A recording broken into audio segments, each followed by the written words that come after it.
Hello and welcome to Red Band. My name's Andy and today we are talking Clipper CM501. The Clipper CM501 has been the benchmark of the industry really since its origin back in 1937. Indeed, the whole origin of the Clipper business came from an Americanism to clip stone. So one of the first products, and in my opinion still the best masonry saw on the market today. In fact, we have a promotion here from a newspaper back in December 1955 which shows you, although 65 years ago, the product really hasn't evolved that much simply because it doesn't need to. Looking at the product itself, it's available with either a petrol powered engine, so ideal on virgin sites or in remote locations with no access to power.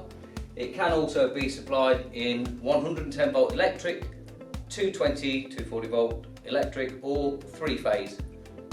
If you're looking at 110, it's going to need a 10 kVA minimum supply. If you're looking at 230 volt, 220, 230 volt, it tends to be 32 amp, which will need to be hardwired in. 3-phase is pretty explanatory. So the machine itself, in its standard form, has a 500mm 20-inch blade capacity.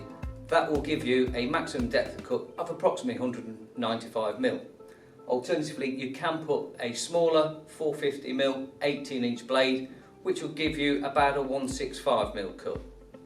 The saw itself is incredibly easy to use. The table moves freely back and forth, and the head can either be used in a sawing motion where your feet and arm combine, raise and lower the blade, or alternatively there is a winding handle where the blade can simply be wound down to table level and pass the brick passed through the blade. If you notice on the winding handle, as I move the head up and down, the Clipper saw has quite a unique feature. As the head moves up and down, the trajectory of the blade guard moves with the blade to ensure that only the part of the blade that is necessary to perform the cutting action is exposed to the operator. Real nice feature. The saw itself obviously comes with a standard table with a guided cut. It also has a connection for direct feed water, which is controllable with a water tap, or can be used with the recirculating pump fitted in the base of the tray.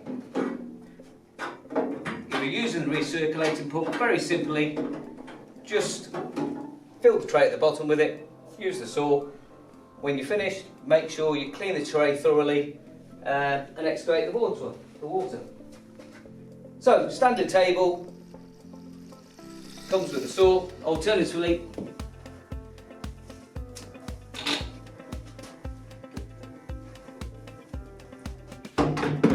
we at Red Band make a product called the Safety Gripper.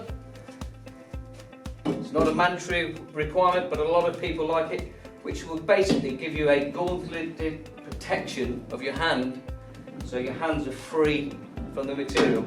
It's very good, but obviously it's limited to use with smaller materials.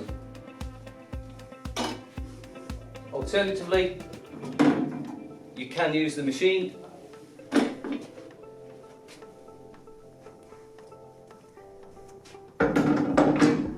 with a tilting table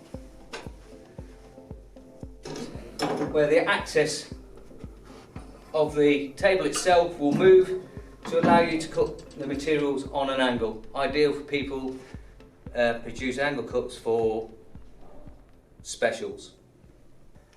I believe we've covered everything there. Thank you.